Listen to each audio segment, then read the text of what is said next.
The signing of new agreements between the National Aeronautical and Space Agency, NASA, and the Indian Space Research Organization, ISRO, and India joining the Artemis Accords tie in well with the country's new Space Policy 2023 and will greatly boost its space industry. Under the agreements, India and the US will participate in a manned space mission to the International Space Station. Even more importantly, the signing of the Artemis Accords aligns India's space policy with that of the US. But what makes these accords such a game changer? Let's take a deeper dive into the cosmos to find out.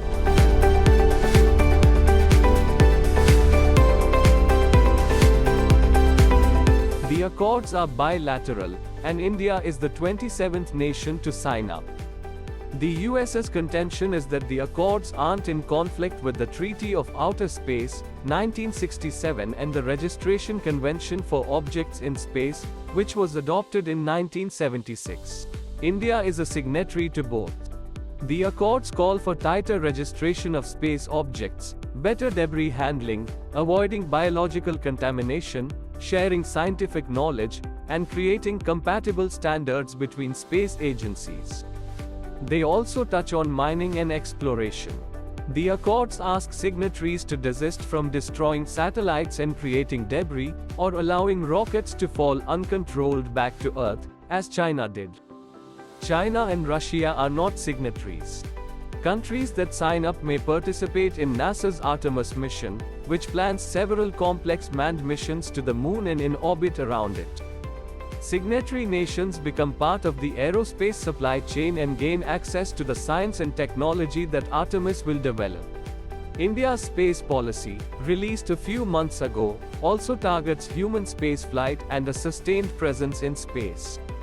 ISRO will develop technology, infrastructure and an ecosystem for maintaining a sustained human presence on space stations and moon bases. With it, ISRO's role will expand to include studying resource utilization in space and searching for water and minerals.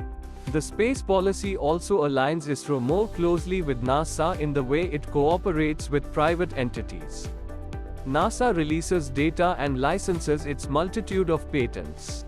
It also issues tenders for the manufacture of rockets, shuttles, habitats and components after coming up with a design or setting specifications.